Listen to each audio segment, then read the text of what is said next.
Hello friends, welcome to my channel. இன்றைக்கி நம்ம வீடியோவில் குட்டி குட்டி கிச்சன் டிப்ஸ் தாங்க கூட ஷேர் பண்ணியிருக்கேன். வீடியோ ஃபுல்லையும் பாருங்கள், ஸ்கிப் பண்ணாமல் பாருங்கள். அப்போ தான் நான் வீடியோக்குள்ளே என்ன சொல்லியிருக்கேன், என்னென்ன டிப்ஸ் சொல்லியிருக்கேங்கிறது உங்களுக்கு தெரியும். வீடியோ ஃபுல்லும் பார்த்துட்டு பயனுள்ளதாக இருக்குன்னு நினச்சிங்கன்னா வீடியோக்கு ஒரு லைக் கொடுங்க. மறக்காமல் சேனலை சப்ஸ்கிரைப் பண்ணி சப்போர்ட் பண்ணுங்கள்.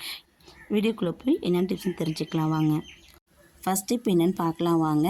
நம்ம அடுப்பு சோப்பு போட்டோ இல்லை லிக்விட் போட்டோ நம்ம சுத்தமாக கழுவி எடுத்து வச்சுருப்போம். நம்ம என்ன தான் கழுவினாலும் அதில் திட்டு அங்கங்கே உப்பு கரை இருக்கும், இல்லை சோப்பு கரையோ லிக்விடு கரையோ அப்படியே இருக்கும். அந்த கரை இல்லாமல் இருக்கிறதுக்கு என்ன பண்ணலான்னு பார்த்தீங்கன்னா, நமக்கு வீட்டில் பயன்படுத்துகிற திருநூறு தாங்க எடுத்திருக்கேன். திருநூறு நமக்கு தேவைக்கேற்ப ஒரு கிண்ணத்தில் கொஞ்சம் போல் நம்ம கொட்டிக்கலாங்க.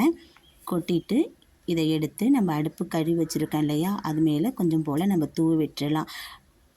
தூவிட்டு இந்த திருநூறை எங்கே பார்த்தாலும் சுத்தமாக நம்ம அப்படியே தேய்ச்சி கொடுத்துடலாங்க. இந்த மாதிரி நம்ம தேய்ச்சி கொடுத்துட்டு ஒரு 2 to 3 நிமிஷம் நம்ம அப்படியே விட்டுணுங்க.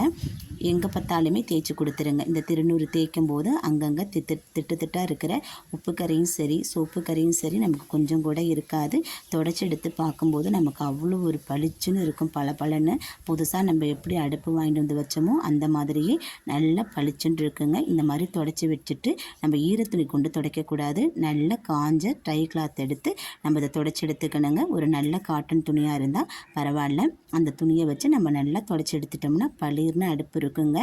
கொஞ்சம் கூட அந்த சோப்பு கரையோ அந்த சோப்பு திட்டு உப்பு கரை இருக்காது.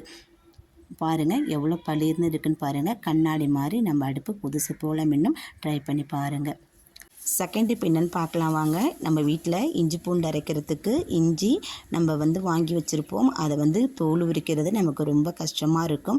அதை எப்படி தோல் உரிக்கலாம், ஈஸியாக தோல் உரிக்கிறது எப்படின்னு தான் உங்கள் கூட நான் ஷேர் பண்ணியிருக்கேன். இதை ஒரு பாத்திரத்தில் தண்ணி வச்சுட்டு இதை நம்ம இஞ்சியை ஒரு 2 to 3 நிமிஷம் நம்ம அப்படியே ஊற வச்சிடலாம். ஊற வச்சுட்டு இதை கத்தியோ ஸ்பூனோ நமக்கு தேவை கிடையாதுங்க. நம்ம வீட்டில் பயன்படுத்துகிற நம்ம பாத்திரம் விளக்குற பஞ்சு இருக்குது பார்த்திங்களா, அது இருந்தாலே போதும். நமக்கு ஈஸியாக நம்ம க்ளீன் பண்ணி எடுத்துடலாம். ஒரு 5 நிமிஷம் இதை ஊற விட்டு எடுத்துட்டேன். நம்ம பாத்திரம் விளக்குற பஞ்சு புதுசாக இருக்கணும். பாத்திரம் விளக்குனதோ மற்ற எதுக்கும் பயன்படுத்தினதோ இதை பயன்படுத்தக்கூடாது. இதை நான் ஏற்கனவே உருளைக்கிழங்கு தீத்துறதுக்கும் இஞ்சி தீத்துறதுக்கும் மட்டும்தான் இதை பயன்படுத்துவேன். அந்த ஸ்க்ரப்பர் எடுத்திருக்கேன். இதை வச்சு நம்ம இஞ்சியை நல்லா தேய்ச்சி எடுத்தோம்னா அது தோல் எல்லாமே நமக்கு ஈஸியாக நமக்கு உறிஞ்சி வந்துடுங்க. கத்தி வச்சு சுரண்டிட்டு நம்ம கஷ்டப்பட்டு இருக்க வேண்டிய தேவையும் கிடையாது. நம்ம ஸ்பூன் வச்சு சுரண்டினா கூட நம்ம கண்ணில் படுறதுக்கு நிறையா வாய்ப்பு இருக்குது. இந்த மாதிரி வச்சு ட்ரை பண்ணி பாருங்கள். நம்ம ஈஸியாக க்ளீன் பண்ணி எடுத்துடலாம். அதில் இருக்கிற மண் கூட கொஞ்சம் கூட இல்லாமல் நமக்கு க்ளீன் ஆகி வந்துடும். நமக்கு தேவையானதை மட்டும் நம்ம தோல் உரித்து வச்சுக்கலாம். நான் சுத்தமாக தோல் உரிச்சிட்டேன் பாருங்கள். மற்றது இருக்கிறது எல்லாமே நான் என்ன பண்ண போகிறேன்னு பார்த்தீங்கன்னா, அது மேலே இருக்கிற மண்ணை மட்டும் நம்ம கழுவி எடுத்துகிட்டு நம்ம ஸ்டோர் பண்ணி வச்சுக்கலாம். நமக்கு எப்பப்போ தேவையோ அப்போ மட்டும் நம்ம உரித்து எடுத்துக்கலாங்க. அப்படியே வச்சோம்னாக்கா மண் ஃப்ரிட்ஜ் எல்லாமே இருக்கும். நம்ம வச்சுருக்க டப்பாவுமே ஒரு மாதிரி நாசமானது மாதிரி இருக்கும். அந்த மாதிரி இல்லாமல் இருக்க நம்ம தண்ணியில் போட்டு ஊற வச்சு இந்த மாதிரி ஸ்க்ரப்பர் வச்சு அது மேலே இருக்கிற அழுக்கு தோல் மண்ணை மட்டும் நம்ம எடுத்துட்டோம்னா நம்ம அப்பப்போ டீ போட இருந்தாலும் சரி, நம்ம இஞ்சி பூண்டு அரைக்கும் போதும் சரி, நம்ம எடுத்து சீவுறதுக்கும் ஈஸியாக இருக்கும். நமக்கு பயன்படுத்துறதுக்கும் எந்த தொந்தரவும் இல்லாமல் இருக்குங்க. நமக்கு ஈஸியாக இருக்கும். இதை நான் எல்லாத்தையும் சுத்தம் பண்ணிட்டேன். இதை நல்ல தண்ணியில் கழுவிட்டு நான் எடுத்துகிட்டு காமிக்கிறேன் உங்களுக்கு. இந்த மாதிரி நம்ம க்ளீன் பண்ணி வச்சுக்கிட்டால் நமக்கு கிச்சனில் ரொம்பவும் வேலை மிச்சமாக இருக்குங்க. நான் க்ளீன் பண்ணி எடுத்துகிட்டு வந்துட்டேன் இஞ்சியை. இந்த இஞ்சியை நம்ம எப்படி ஸ்டோர் பண்ணுறதுங்கிறத நெக்ஸ்ட் இதில் உங்களுக்கு நான் சொல்லியிருக்கேன். வீடியோ ஸ்கிப் பண்ணாமல் பாருங்கள்.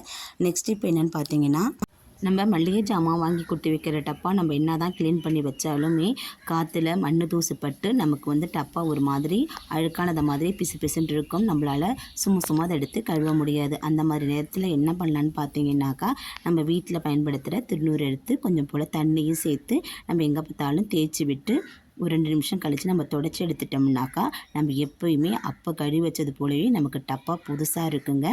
கொஞ்சம் போல் தண்ணி மட்டும் சேர்த்து நம்ம தொடச்சி எடுத்துட்டோம்னா போதும், பளிர்னு இருக்கும் டப்பா. உள்ளே இருக்கிற ஜாமான்லாம் எதுவும் வீணாக போகாது. டப்பாவை கொஞ்சம் இறுக்கமாக பிடிச்சிட்டு நம்ம தேய்ச்சி கொடுத்துட்டு நம்ம தொடச்சி எடுத்துட்டோம்னாக்கா டப்பா க்ளீன் ஆகிடும். வேலைக்கு போகிறவங்க கொஞ்சம் பிஸியாக இருக்கிறவங்களுக்கு சும்மா இதை க்ளீன் பண்ணி வைக்க முடியாது. அந்த மாதிரி நேரத்தில் இந்த மாதிரி நம்ம தொடச்சி எடுத்துக்கலாம். தொடச்சி எடுத்து வச்சிட்டோம்னா எப்போவுமே பார்க்குறதுக்கு நமக்கு நீட்டாக இருக்கும். நம்ம மாதம் ஜாமான் வாங்கி கொட்டி வைக்கும்போது அதை எடுத்து டீப் க்ளீன் பண்ணிவிட்டு நம்ம மறுபடியும் ஜாமான் கொட்டி வச்சுக்கலாங்க. 10 நாளைக்கு ஒரு முறை 15 நாளைக்கு ஒரு முறை இந்த மாதிரி செஞ்சு வச்சு பாருங்கள். எப்போவுமே நீட்னஸாக இருக்கும். நம்ம தொடச்சிட்டு தண்ணி வச்சு நம்ம துடைக்கக்கூடாது. அந்த திருநூறு துடைச்சதுக்கப்புறம் தண்ணி வச்சு துடைக்கக்கூடாது. நல்லா காஞ்ச ஒரு காட்டன் துணி இல்லை துண்டு வச்சு நம்ம சுத்தமாக தொடச்சி எடுத்துட்டோம்னா பளிர்னு இருக்குங்க. நமக்கு புதுசு போல் நம்ம கிச்சனும் பளபளன்னு இருக்கும். ட்ரை பண்ணி பாருங்கள். கொஞ்சம் கூட எண்ணெய் பிசுக்கோ அழுக்கோ எதுவுமே இருக்காது. நம்ம அப்போ தேய்ச்சி எடுத்து வச்ச டப்பா மாதிரியே புதுசாக இருக்கும். பயனுள்ள டிப்பாக இருக்குதுன்னு நினைக்கிறேன்.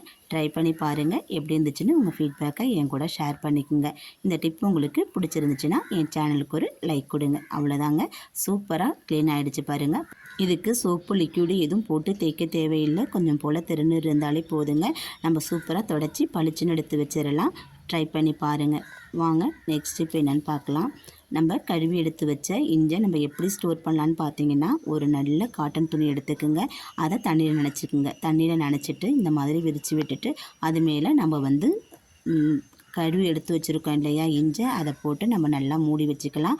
மூடிட்டு இதை வந்து நம்ம என்ன பண்ண போகிறோன்னு பார்த்தீங்கன்னா, இதை அப்படியே கொண்டு போய் ஃப்ரிட்ஜ்லேயும் ஸ்டோர் பண்ணி வச்சுக்கலாங்க.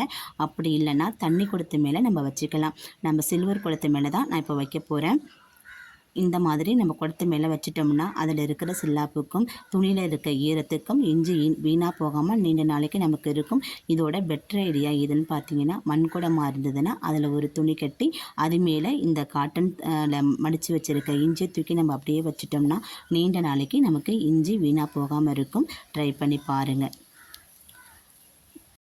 நெக்ஸ்ட் இப்போ என்னென்னு பார்த்தீங்கன்னா, நம்ம என்ன தான் தோசை ஊற்றினாலும் ஒரு சில சமயத்தில் நமக்கு தோசை நல்லா வராது. அங்கங்கே திரண்டு வரும். ரெண்டாவது விஷயம், நம்ம எடுக்கும்போது கல்லில் கூட நமக்கு ஒட்டிக்கிட்டு வரும், பிச்சுக்கிட்டு வரும். அந்த மாதிரி நமக்கு நேரத்தில் டென்ஷன் ஆகும். அப்போதைக்கு நம்ம என்ன பண்ணலான்னு பார்த்தீங்கன்னா, ஒரு குட்டி டிப்ஸை தாங்க கூட ஷேர் பண்ணியிருக்கேன். இந்த மாதிரி ஒரு காட்டன் துணி எடுத்துக்குங்க. இதில் கொஞ்சம் போல் உப்பு தூவிக்குங்க. இந்த உப்பு தூவிட்டு நம்ம என்ன பண்ண போகிறோன்னு பார்த்தீங்கன்னா, இதை ஒரு மூட்டை மாதிரி நம்ம கட்டி எடுத்துக்க போகிறோம். மூட்டை மாதிரி கட்டி எடுத்துக்கிட்டு இதில் இருக்கிற பேலன்ஸ் துணியிலேயே நம்ம ஒரு முடிச்சு போட்டு வச்சுக்கலாம். அப்படி இல்லைனா ஒரு லப்பர் பேண்டோ இல்லை நூல்கண்டோ போட்டு நம்ம கட்டி வச்சுக்கலாங்க. நல்லா டைட்டாக கட்டி விட்டுருங்க. இதை கட்டிட்டு நம்ம தோசைக்கல்லில் நம்ம தோசை ஊற்றுறதுக்கு இதை பயன்படுத்த போகிறோம். இது வந்து இந்த தோசைக்கல்லுக்குன்னு கிடையாதுங்க. இரும்பு தோசைக்கல்லுக்கும் நம்ம புதுசாக வாங்குகிற தோசைக்கல்லுக்குமே இந்த மாதிரி டிப்பை நீங்கள் பயன்படுத்தி பாருங்கள். கண்டிப்பாக உங்களுக்கு ஒர்க் அவுட் ஆகும். இப்போ இதை நான் முடிச்சு போட்டு எடுத்துக்கிட்டேன். நல்லா டைட்டாக முடிச்சு போட்டு எடுத்துக்குங்க. அப்போ தான் உப்பு கீழே கொட்டாது. உப்பை தோசைக்கல்ல போட்டால் ஷாக் ஆகிடுவீங்கன்னு சொல்லியிருக்கேன். அது இந்த டிப்ஸு தாங்க. உப்பை மூட்டை கட்டி இந்த மாதிரி கல்லில் வச்சு தேய்ச்சிட்டு நம்ம தோசை ஊற்றும் போது தோசை கொஞ்சம் கூட நமக்கு பிய்யாமல் சூப்பராக மொறுமொறுன்னு வருங்க. அப்படி இல்லை உங்களுக்கு இந்த மாதிரி கட்டுறதுக்கு கஷ்டமாக இருந்துச்சுன்னா மேலே கொஞ்சம் போல் கல்லுப்பு தூவிட்டு நம்ம வந்து வீட்டுக்கு பயன்படுத்துவோம் இல்லையா இடிக்கல், அதை வச்சு 2 உரசிட்டு நீங்கள் தோசை ஊற்றுனீங்கன்னாக்கா சூப்பராக தோசை வருங்க. இந்த கல்லுக்குன்னு இல்லை, இரும்பு கல்லுக்கு அந்த உப்பு போட்டு நம்ம உரசிட்டு எடுத்துகிட்டு திரும்பியும் கழுவிட்டு நம்ம தோசை ஊற்றும் போது மொறுமொறுன்னு தோசை ஊற்றி நம்ம எடுத்துடலாம். இரும்பு கல்லை பழகிறதுக்கும் ஈஸியாக இருக்குங்க. ட்ரை பண்ணி பாருங்கள். தோசை இப்போ நான் எடுத்து காமிக்கிறேன் பாருங்கள். கொஞ்சம் கூட நான் எண்ணெயே விடலை. எவ்வளோ சூப்பராக நமக்கு மேலே அப்படியே மொறுமொறுன்னு தோசை வந்துருச்சுன்னு பாருங்கள். கண்டிப்பாக இந்த டிப்பு உங்களுக்கு பயனுள்ளதாக இருக்குன்னு நம்புகிறேன். ட்ரை பண்ணி பாருங்கள். வீடியோ பிடிச்சா லைக் பண்ணுங்கள், ஷேர் பண்ணுங்கள், கமெண்ட் பண்ணுங்கள். மறக்காமல் கண்களி ஃபேமிலி விழாக்க சப்ஸ்கிரைப் பண்ணி வச்சுக்கோங்க. இந்த வீடியோ உங்களுக்கு ரொம்ப பிடிச்சா ஃப்ரெண்ட்ஸ் அண்ட் ஃபேமிலிக்கு ஷேர் பண்ணி விடுங்க. மற்றொரு பயனுள்ள பதிவில் சந்திப்போம். தேங்க்யூ.